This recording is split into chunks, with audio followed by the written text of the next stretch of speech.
সংবাদ সবাইকে স্বাগত জানাচ্ছি। আমি ফিরোজ তোহা। শুরুতেই সংবাদ শিরোনাম জানিয়ে দেব এই মুহূর্তে হাতে পাওয়া সর্বশেষ গুরুত্বপূর্ণ বাংলা আপডেট সংবাদ। শুরুতেই থাকছে, কে ফোন করে বেনজির আহমেদকে পালাতে বলেছিল?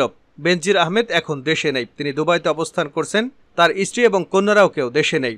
তার 33টি ব্যাংক অ্যাকাউন্ট থেকে প্রায় 100 কোটি টাকার উপরে উত্তোলন করা হয়েছে। জানা গেছে রাতের আধারে স্ত্রী সহ বেনজির দুবাইতে পালিয়ে গেছেন। কিন্তু কে তাকে দুবাই পালিয়ে যেতে বলেছিল জানাবো বিস্তারিত, সঙ্গে থাকুন।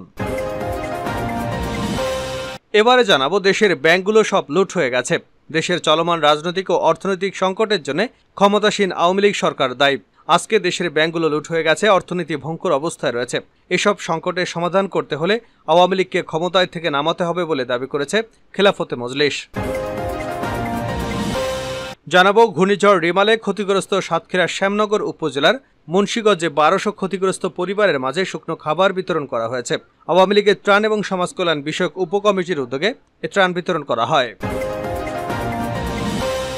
এবারে থাকছে, সবাই ঐক্যবদ্ধভাবে রাস্তায় নামলে এ সরকার 1 ঘন্টাও টিকতে পারবে না বলে মন্তব্য করেছেন বিএনপির ভাইস চেয়ারম্যান শামসুজ্জামান দুদু।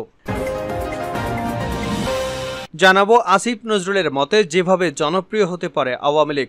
ঢাকা বিশ্ববিদ্যালয়ের আইন বিভাগের চেয়ারম্যান অধ্যাপক ডক্টর আসিফ নজরুল সামাজিক যোগাযোগ মাধ্যমে ফেসবুকে একটি পোস্ট দিয়েছেন, যেখানে আওয়ামী লীগ কিভাবে জনপ্রিয় হতে পারে সে বিষয়ে কিছু পরামর্শ তুলে ধরেছেন। এবং সর্বশেষ জানাবো আন্তর্জাতিক সংবাদ। ভারতের লোকসভা নির্বাচন, বিহারের কেন্দ্রীয় মন্ত্রীর গাড়িবহরে হামলা। তার গাড়ি লক্ষ্য করে একাধিক গুলি চালিয়েছে দুষ্কৃতকারীরা, তবে তিনি অল্পের জন্য প্রাণে বেঁচে গিয়েছেন। শনিবার রাতে এই ঘটনা ঘটেছে পাটলিপুত্রের মাসুরি এলাকায়। এতক্ষণ শিরোনাম শুনছিলেন, এবার বিস্তারিত। প্রিয় দর্শক, আপনি যদি এই চ্যানেলে নতুন হয়ে থাকেন, ভিডিওটি দেখতে দেখতে চ্যানেলটি সাবস্ক্রাইব করে আমাদের সঙ্গেই থাকুন। আর এই ভিডিও সম্পর্কে আপনি আপনার মূল্যবান মতামতটি কমেন্ট বক্সে জানিয়ে দিন। আর হ্যাঁ প্রিয় দর্শক, জানিয়ে দিন ভিডিওটি কোথা থেকে দেখছেন। কে ফোন করে বেনজিরকে পালাতে বলেছিল? বেনজির আহমেদ এখন আর দেশে নেই, তিনি দুবাইতে অবস্থান করছেন। তার স্ত্রী ও কন্যারাও কেউ দেশে নেই। যাদেরকে দুর্নীতি দমন কমিশন তলব করেছে তারা এপ্রিল মাসের মাঝামাঝি সময় দেশ ত্যাগ করেছে। বেনজির আহমেদের 3 কন্যার মধ্যে 2 কন্যা এখন দুবাইতে অবস্থান করছেন এবং 1 কন্যা যুক্তরাজ্যে অবস্থান করছেন বলে নিশ্চিত তথ্য পাওয়া গেছে। একাধিক দায়িত্বশীল সূত্র বলছে, প্রধানমন্ত্রীর কার্যালয়ের সদ্য পদচ্যুত একজন কর্মকর্তা ফোন করে বেনজিরকে পালানোর জন্য পরামর্শ দিয়েছিলেন। ওই কর্মকর্তা এবং বেনজির আহমেদ একই এলাকার বাসিন্দা। বেনজির আহমেদকে ওই কর্মকর্তা প্রধানমন্ত্রী তার উপর ক্ষুব্ধ এবং প্রধানমন্ত্রী তাকে কোনো রকম প্রশ্রয় দিবে না, দুর্নীতির ব্যাপারে প্রধানমন্ত্রী শূন্য সহিষ্ণু অবস্থানের কথা জানিয়ে দেন। এরপরই বেনজির আহমেদ সমস্ত টাকা পয়সা উত্তোলন শুরু করে দেন এবং দুবাইতে চলে যান বলে জানা গেছে। বিভিন্ন সরকারি দায়িত্বশীল সূত্রগুলো বলছে যে সকলেই জানতো যে বেনজির আহমেদ এমিরেটস ইন্টারন্যাশনালের একটি ফ্লাইটে দুবাই চলে যাচ্ছেন, কিন্তু সে সময় তার উপর ভ্রমণ নিষেধাজ্ঞা ছিল না। তাছাড়া সরকারের কোনো মহল থেকেও তাকে আটকানোর কথা বলা হয়নি, এজন্যই তিনি যেতে পেরেছেন। উল্লেখ্য যে বেনজির আহমেদের বিরুদ্ধে দৈনিক কালের কণ্ঠে ধারাবাহিক প্রতিবেদন প্রকাশিত হয় এবং এই প্রতিবেদন প্রকাশের পর জাতীয় সংসদের সংসদ সদস্য ব্যারিস্টার সুমন বিষয়টি হাইকোর্টের দৃষ্টি আকর্ষণ করেন এবং এ ব্যাপারে দুর্নীতি দমন কমিশনের তদন্ত আহ্বান করেন। ব্যারিস্টার সুমনের আবেদনের সাড়া দিয়ে হাইকোর্ট দুর্নীতি দমন কমিশনকে বিষয়টি তদন্তের আদেশ দেয় এবং এর পরপরই দুর্নীতি দমন কমিশন আনুষ্ঠানিকভাবে তদন্তের জন্য কাজ শুরু করে এবং একজন তদন্ত কর্মকর্তাকে নিয়োগ দেন। এ বিষয়টি প্রকাশ্যে আসার পর সরকারের উচ্চ পর্যায়ের একাধিক ব্যক্তির সঙ্গে যোগাযোগ করেন, কিন্তু কেউ তার ফোন ধরেনি এবং তার যোগাযোগের চেষ্টা শেষ পর্যন্ত ব্যর্থ হয়।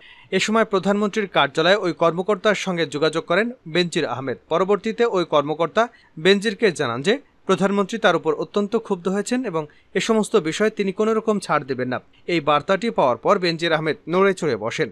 তারপরও তিনি কয়েক জায়গায় চেষ্টা করেছিলেন সরকারকে নমনীয় করবার জন্য, কিন্তু সব চেষ্টা ব্যর্থ হওয়ার পর বেনজির দেশ ত্যাগে বাধ্য হন। বেনজির আহমেদের দেশ ছাড়াও দুবাইতে বিপুল পরিমাণ সম্পদ রয়েছে এবং তার মেয়ের জামাই দুবাইতে একটি ব্যবসা পরিচালনা করেন, যে কারণে সহজেই তার দুবাইতে যাওয়া এবং সেখানে থাকা নিশ্চিত করা সম্ভব হয়েছিল। সরকারের একজন দায়িত্বশীল কর্মকর্তা বলেছেন, বেনজির আহমেদের বিরুদ্ধে যখন আইনি প্রক্রিয়া শুরু করা হয়েছিল তার বহু আগেই তিনি বিদেশ চলে গিয়েছিলেন এবং ব্যাংক অ্যাকাউন্ট থেকে সমস্ত টাকা পয়সা তুলে নিয়ে গেছিলেন। 33টি ব্যাংক অ্যাকাউন্ট পর্যালোচনা করে দেখা গেছে এসব ব্যাংক থেকে বেনজির আহমেদ এবং তার স্ত্রী কন্যারা প্রায় 100 কোটি টাকা উত্তোলন করেছেন। এছাড়াও বেনজির আহমেদের কিছু সম্পদ বিভিন্ন ব্যক্তির কাছে বিক্রিও করা হয়েছে বলে জানা গেছে। এখন দেখার বিষয় যে দুর্নীতি দমন কমিশনের তদন্তের পর বেনজির আহমেদকে আনার ব্যাপারে সরকার কোনো উদ্যোগ গ্রহণ করে কিনা এবং সেই উদ্যোগ কতটা সফল হয়, কেননা দুবাইতে এ ধরনের বহু পলাতক ব্যক্তি আশ্রয় গ্রহণ করেছেন। দেশের ব্যাংকগুলো সব লুট হয়ে গেছে খেলাফত মজলিস। বাংলাদেশের চলমান রাজনৈতিক এবং অর্থনৈতিক সংকটের জন্য ক্ষমতাসীন আওয়ামী লীগ সরকার দায়ী। আজকে দেশের সব ব্যাংকগুলো লুট হয়ে গেছে, অর্থনীতি ভয়ঙ্কর অবস্থায় রয়েছে। এসব সংকটের সমাধান করতে হলে আওয়ামী লীগকে ক্ষমতা থেকে সরাতে হবে। এজন্য সবাইকে ঐক্যবদ্ধ আন্দোলনে ঝাঁপিয়ে পড়তে হবে। খেলাফত মজলিস আয়োজিত এক গোলটেবিল আলোচনায় বক্তারা এসব কথা বলেন। সকালে ঢাকা রিপোর্টার্স ইউনিটির একটি মিলনায়তনে খেলাফত মজলিসের আমির মৌলানা আব্দুল বাসিত আজাদের সভাপতিত্বে অনুষ্ঠিত গোলটেবিল বৈঠকে স্বাগত বক্তব্য রাখেন দলের সিনিয়র যুগ্ম মহাসচিব অ্যাডভোকেট জাহাঙ্গীর হোসেন। খেলাফত মজলিসের আমির মৌলানা আব্দুল বাসিত আজাদ বলেন, ইসলাম বাঁচাও, মানুষ বাঁচাও, দেশ বাঁচাও আন্দোলনে সবাইকে ঝাঁপিয়ে পড়তে হবে। জগদ্দল পাথরের মতো জাতির ঘাড়ে চেপে বসা জুলুমবাজ সরকার পতনের জন্য ময়দানে ঐক্য গড়ে তুলতে হবে। খেলাফত মজলিস আয়োজিত জাতীয় সংকট উত্তরণের উপায় শীর্ষক গোলটেবিলে সভাপতির বক্তব্যে তিনি এসব কথা বলেন। ঘূর্ণিঝড় রেমালে ক্ষতিগ্রস্ত 1200 পরিবারের পাশে আওয়ামী লীগ। ঘূর্ণিঝড় রেমালে ক্ষতিগ্রস্ত সাতক্ষীরার শ্যামনগর উপজেলার মুন্সিগঞ্জে 1200 ক্ষতিগ্রস্ত পরিবারের মধ্যে শুকনো খাবার বিতরণ করা হয়েছে। আওয়ামী লীগের ত্রাণ ও সমাজ কল্যাণ বিষয়ক উপকমিটির উদ্যোগে এই ত্রাণ বিতরণ করা হয়। শ্যামনগর উপজেলা আওয়ামী লীগের সভাপতি সাবেক এমপি জগলুল হায়দারের সভাপতিত্বে অনুষ্ঠানের প্রধান অতিথি ছিলেন আওয়ামী লীগের যুগ্ম সাধারণ সম্পাদক আফামা বাহাউদ্দিন নাসিম। প্রধান অতিথির বক্তব্যে নাসিম বলেন, দুর্যোগ দুর্বিপাকে বিপদে আপদে আওয়ামী লীগ সবসময় মানুষের পাশে ছিল, মানুষের পাশে থাকে। তাই ঘূর্ণিঝড় রেমালের পর এবারও মানবতার মুক্তির দূত দেশরত্ন শেখ হাসিনার নির্দেশে দুর্গত মানুষের পাশে ছুটে এসেছে আওয়ামী লীগের ত্রাণ ও সমাজ কল্যাণ বিষয়ক কমিটি। দুর্যোগ মোকাবেলা শেষ মুহূর্ত পর্যন্ত আমরা আওয়ামী লীগ আপনাদের পাশে আছি, থাকব।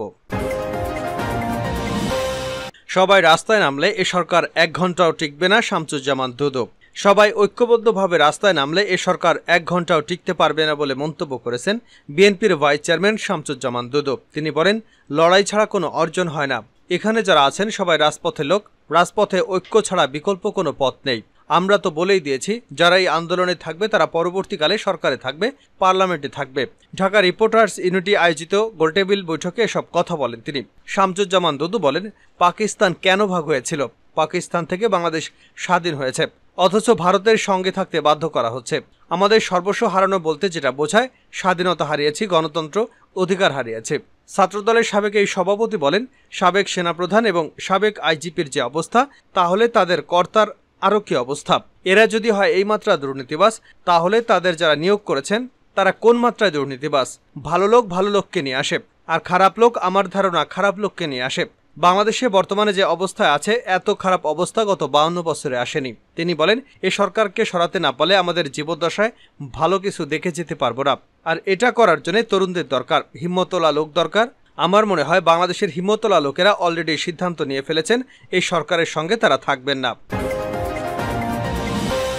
শেষ করছে আন্তর্জাতিক সংবাদ দিয়ে। ভারতের লোকসভা নির্বাচন, বিহারের কেন্দ্রীয় মন্ত্রীর গাড়ি বহরে হামলা। ভারতের লোকসভার শেষ দফার নির্বাচনের দিন হামলার শিকার হয়েছেন বিহারের কেন্দ্রীয় মন্ত্রী রামকৃষ্ণ পাল সিং। তিনি এবারের লোকসভা নির্বাচনে বিহারের পাটলিপুত্র থেকে বিজেপির প্রার্থী হিসেবে লড়ছেন। তার গাড়ি লক্ষ্য করে গুলি চালিয়েছে দুষ্কৃতকারীরা, তবে অল্পের জন্য প্রাণে রক্ষা পেয়েছেন তিনি। শনিবার রাতে এ ঘটনা ঘটেছে পাটলিপুত্রের মাসাউরি এলাকায়। শনিবার পাটলিপুত্রের শেষ দফার ভোট হয়েছে। স্থানীয় সূত্রের খবর অনুযায়ী আরজেডি বিধায়ক রেখা পাসওয়ান একটি বুথ পরিদর্শনে গিয়েছিলেন। সেখানে যেতেই বিধায়কের সমর্থকদের সঙ্গে গ্রামবাসীদের তর্কাতর্কি এবং কথা কাটাকাটি হয়। এই ঝামেলার কথা শুনে সেই বুথে ছুটে গিয়েছিলেন বিজেপির প্রার্থী রামকৃপাল। সেখানে তিনি গ্রামবাসীদের সঙ্গে কথা বলে পরিস্থিতি শান্ত করেন। ঝামেলা মিটিয়ে রামকৃপাল গাড়ি বহরে করে ফিরছিলেন, সঙ্গে তার বেশ কয়েকজন সমর্থকও ছিলেন। মাসাউরি এলাকায় পৌঁছাতেই রামকৃপালের গাড়ি বহরে লক্ষ্য করে হামলা চালানো হয়। শুধু তাই নয়, তার সমর্থকদের আটকে রেখে মারধরও করা হয়েছে বলে অভিযোগ উঠেছে। এ হামলার খবর প্রচার করতেই আশপাশের এলাকা থেকে রামকৃপালের আরও সমর্থক এসে হাজির হন। তারা হামলার প্রতিবাদে রাস্তায় অবরোধ করেন। হামলাকারীদের দ্রুত গ্রেপ্তারের দাবি জানান।